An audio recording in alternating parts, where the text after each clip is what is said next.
Berlatar di Maroko, film diawali dengan memperlihatkan dua orang yang bernama Andy dan Booker, di mana Booker tengah membujuk Andy perihal tawaran kerja dari seorang agen CIA yang bernama James Coldplay. Keduanya lalu pergi ke sebuah hotel untuk membahas hal tersebut bersama dua orang rekannya yang bernama Joe dan Nikki. Perlu diketahui jika mereka berempat ini adalah mantan prajurit elit berkemampuan tinggi setara Gorosei di One Piece, di mana mereka mendapat panggilan untuk sebuah misi penyelamatan. Sebagai senior, Andy tak langsung menerima tawaran tersebut, sehingga untuk meyakinkan dirinya dia bertemu langsung dengan si James tentang misi itu. James pun menjelaskan tentang tugas penyelamatan terhadap beberapa anak yang sedang disandra oleh milisi bersenjata di daerah Sudan Selatan. Walaupun job tersebut adalah keahlian mereka serta mereka dibayar mahal untuk itu, tetapi Andy tak biasa meminta uang muka sebelum misinya sukses. Singkat cerita, mereka berempat berangkat menuju target lokasi, yaitu Sudan Selatan.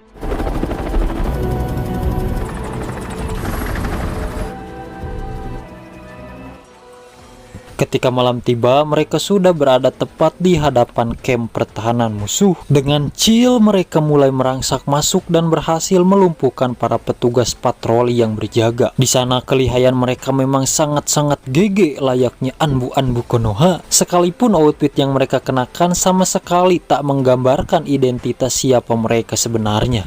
Beberapa menit berlalu, situasi di dalam ruangan mendadak sepi. Bahkan saat mereka menuruni lorong bawah tanah, tak ada sejembit orang pun di sana. Namun tanpa diduga, sekelompok pasukan khusus muncul dari balik kegelapan yang langsung membedil mereka secara brutal. Yang alhasil tembakan itu membuat Andy dan timnya mokat berjamaah. Namun tak lama setelah itu terjadilah sebuah anomali yang sangat-sangat di luar nurul. Layaknya Edo Tensei, mereka berempat bangkit dari maut, kemudian menyerang balik pasukan tersebut hingga rata. Sayangnya di saat mereka mencari Sandra, ternyata para Sandra sudah tidak ada, karena rupanya misi tersebut hanyalah sebuah jebakan yang sengaja dirancang oleh James untuk membuktikan eksistensi kekuatan kelompok Andy.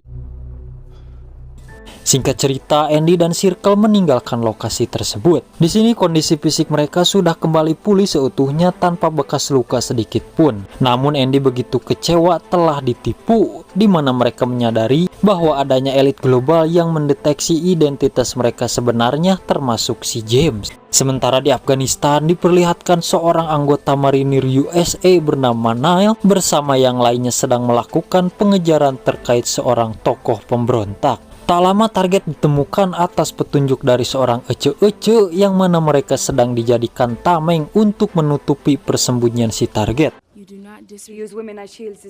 Sempat terjadi baku tembak sebelum akhirnya tokoh tersebut tumbang setelah dibedil di bagian dada. Dengan sigapnya Nile melakukan tanggap darurat dengan tujuan agar bisa menangkapnya hidup-hidup. Namun tanpa disangka, pria tersebut tiba-tiba balik menyerang Nile dengan menturihnya, membuat Nile mengalami luka serius di leher dan mokat seketika.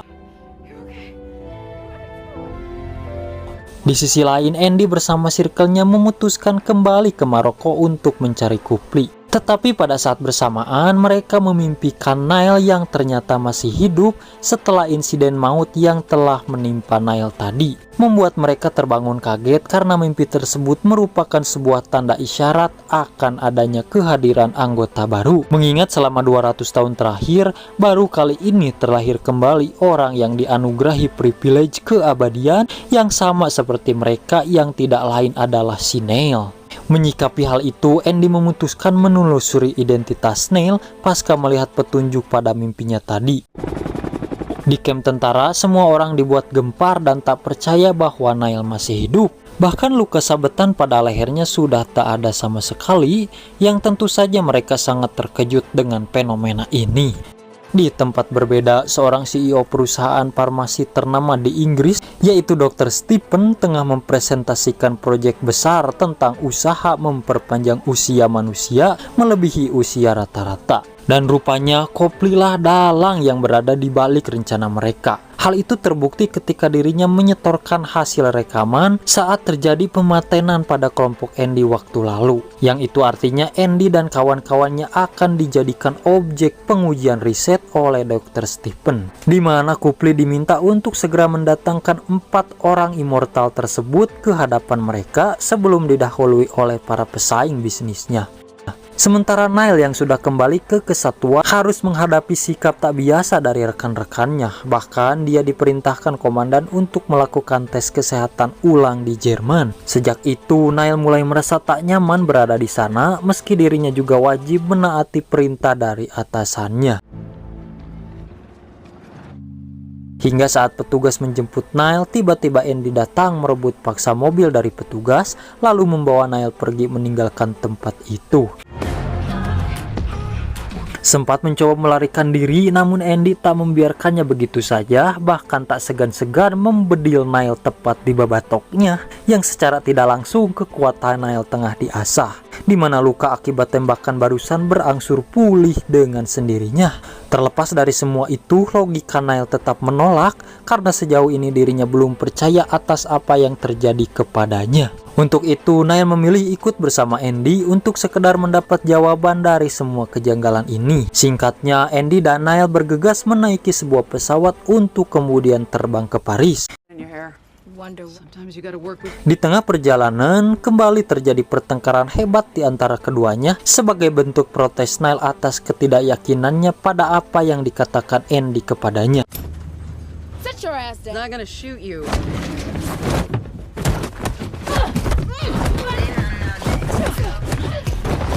Hingga ketika Andy mempalitakkan kaki dan tangannya, di situ dia menyaksikan langsung saat luka-lukanya tersebut sembuh dalam waktu singkat. Dan faktanya, tanpa Nile sadari bahwa ada sebuah kekuatan di luar Nurul bak hitam immortal yang melekat di dalam dirinya. Singkat cerita, mereka berdua tiba di sebuah villa terbengkalai di pinggiran kota Paris, di mana Booker, Joe, dan Nikki telah menunggunya untuk bersembunyi. Di momen itu, Nile kembali diyakinkan jika mereka adalah kelompok prajurit masa lalu yang dianugerahi kemampuan abadi alias immortal atau bertahan hidup dalam waktu yang sangat lama. Seperti Booker yang sudah hidup sejak perang Napoleon, Joe dan Nikki sejak perang salib, serta Andy sejak zaman Fir'aun. Bukan hanya itu, mereka juga mampu mendeteksi kemunculan anggota baru lewat mimpi sebab memiliki kesamaan genetik. Maka tak heran pasca 200 tahun terakhir mereka menemukan Nile juga. Tetapi beban kehidupan mereka sangatlah berat ketika harus merasakan pedihnya penderitaan hidup dalam keabadian dari masa ke masa. Seperti itulah yang dirasakan oleh seorang teman seperjuangan Andy dulu yang dijatuhi hukuman oleh kerajaan Inggris sejak 500 tahun silam. Dan hingga saat ini dia masih menjalani sisa keabadiannya dalam keadaan terpasung dalam kerangka baja di dasar lautan. Gak kebayang gitu engapnya kayak mana. Mendengar itu, Nile tiba-tiba pergi karena merasa dirinya telah terjebak pada posisi yang sangat menakutkan. Namun lagi-lagi Andy kembali menyadarkannya bahwa semua ini adalah takdir yang tidak bisa ditawar lagi. Sementara Copley ternyata telah mencium persembunyian Andy dan mengutus pasukan untuk menyergap mereka. Sadar akan hal itu, Andy segera kembali ke dalam rumah untuk memastikan kondisi teman-temannya. Dan benar saja, Joe dan Nikki berhasil diculik sementara Booker ditemukan terkapar dengan kondisi ripuh dihantam ledakan bom bahaya. Andy pun secepatnya mengambil langkah untuk menghadang pasukan tadi yang akan menangkapnya. Pertarungan pun terjadi di mana Andy mampu mengsolo pasukan itu serta berhasil menggagalkan misi mereka hingga mempateni mereka. Walaupun mengalami luka, Andy bergegas mengajak pergi kedua rekannya menuju tempat lainnya di Paris, yakni sebuah bunker berusia ratusan tahun.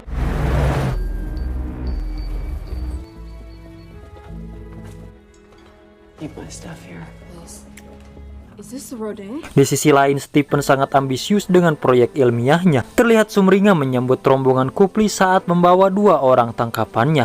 Bahkan Stephen nekat melukai tubuh Nikki demi memastikan keakuratan objek percobaannya itu. Setelah terbukti meyakinkan, keduanya lalu dibius untuk kemudian diambil kode genetiknya dengan tujuan demi kemanusiaan. Yang padahal itu hanya gimmick, sebab tujuan Stephen sebenarnya adalah untuk keuntungan bisnis belaka. Sementara Andy dan yang lainnya sudah merasakan aman berlindung di dalam bunker. Namun Andy tiba-tiba terkejut saat melihat luka bekas pertarungannya masih belum pulih seperti biasanya. Yang tanpa diketahui kedua temannya, diam-diam Andy pergi ke apotek untuk mengobati luka tersebut.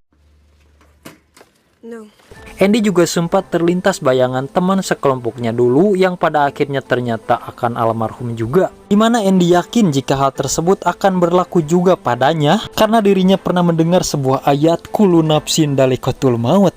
Setiap yang bernyawa pasti akan merasakan mati. Sementara di lab Stephen, seorang dokter mulai mengumpulkan sampel darah dan DNA milik Nikki dan Joe untuk membongkar kode genetiknya. Sebab keuntungan sangat besar sudah ada di depan mata apabila mereka berhasil memecahkan kode tersebut di tengah situasi orang-orang di dunia yang sangat membutuhkannya. Andy sendiri kini berjanji untuk segera menyelamatkan Joe dan Nikki bagaimanapun caranya. Singkat cerita, mereka pun bergegas menuju ke sebuah tempat di Inggris yang disinyalir sebagai tempat tinggal Copley, tetapi Niall memilih mundur karena tak sanggup menjalankan misi ini. Kali ini Andy justru membiarkan Niall pergi membawa sepucuk pistol yang sudah tidak ada pelurunya.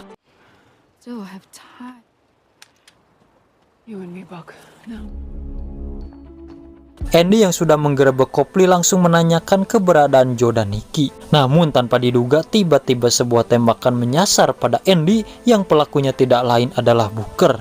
Diketahui Copley telah meneliti dan mempelajari cara bertahan hidup kelompok ini hingga mendapat bantuan dari salah satu anggotanya yaitu Booker. Motif Copley sendiri yaitu mencari solusi untuk menghentikan penderitaan Andy dan circle-nya yang sejatinya sedari dulu mereka telah rasakan. Padahal kenyataannya tak akan ada siapapun yang bisa menghentikan takdir itu kecuali jika sudah tiba waktunya. Sayangnya Booker belum tahu jika kekuatan Andy sebenarnya sudah mulai memudar. Membuat Booker sangat terkejut dan merasa bersalah mengetahui hal itu. Tak lama, Stephen datang membawa paksa keduanya sekalipun kondisi Andy kini sudah seperti manusia normal pada umumnya. Copley sempat menghalangi upaya tersebut karena dianggap sudah di luar kesepakatan dan sangat beresiko terhadap keselamatan Andy. Tetapi Stephen tak sedikit pun menggubris Copley hingga saat tiba di lab pengujian, Stephen yang tamak sama sekali tak menghiraukan kondisi Andy. Sehingga pengujian pun harus tetap dilakukan. Sementara Copley didatangi Niall yang memilih kembali mengikuti jejak Andy. Niall pun tercengang kaget ketika mendengar betapa besarnya peran Andy pada sekian banyak peristiwa penting dalam sejarah dunia. Di samping itu, kata penyesalan terucap dari mulut Copley karena telah menyebabkan kelompok ini dijadikan percobaan oleh orang serakah seperti Stephen. Copley pun berupaya membayar kesalahannya dengan menunjukkan keberadaan Andy pada Niall. Copley lalu membawa Niall menuju kantor Stephen untuk menyelamatkan Andy dan kawan-kawan. Setelah dijelaskan tentang struktur gedungnya, Niall pun menuju tempat Andy berada. Sempat mendapat perlawanan dari penjaga, namun akhirnya Niall berhasil melumpuhkan mereka.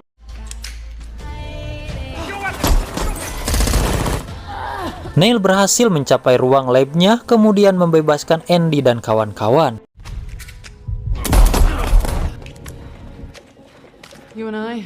Setelah itu mereka menyatukan kekuatan untuk memburu si ablahu Stephen.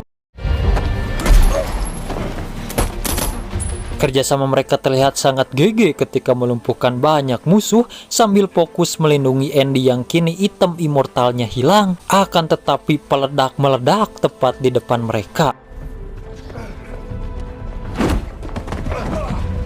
Dengan sigap Booker mengamankan Andy. Sementara yang lainnya sedang proses recovery luka-lukanya, Andy sendiri membuktikan jiwa seorang kesatria dengan terus bertarung dengan sisa-sisa kekuatannya. Hal inilah yang terus membakar semangat timnya hingga sampai di ruang aula tempat Stephen disembunyikan. di mana terdapat beberapa orang bersenjata yang harus mereka kalahkan sebelum mengakhiri Stephen itu sendiri. Strategi kelas dan kombinasi penyerangan yang akurat telah menjawab semuanya, yang hanya dalam sekejap saja pasukan pengaman itu rata dibuatnya. Serta hanya menyisakan si Stephen yang mulai kehabisan cara untuk tetap bertahan, di mana pilihannya antara menyerah atau nekat menyerang sendirian. Namun Niall yang lebih nekat serta ditopang dengan kekuatan yang luar biasa, maka Niall segera menggabruk Stephen sampai jatuh dari puncak gedung sampai Stephen mokat. Niall pun berhasil selamat meskipun diperlukan beberapa saat untuk kembali pulih.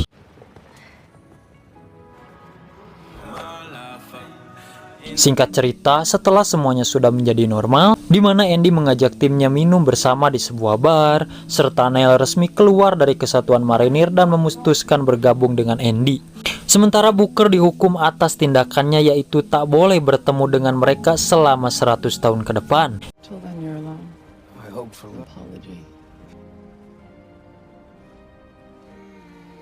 Di masa hukuman itu, Booker merasa sangat-sangat kesepian, di mana ia didatangi oleh sosok perempuan misterius yang tidak lain adalah rekan lamanya. Entah apa yang akan terjadi karena film pun tamat.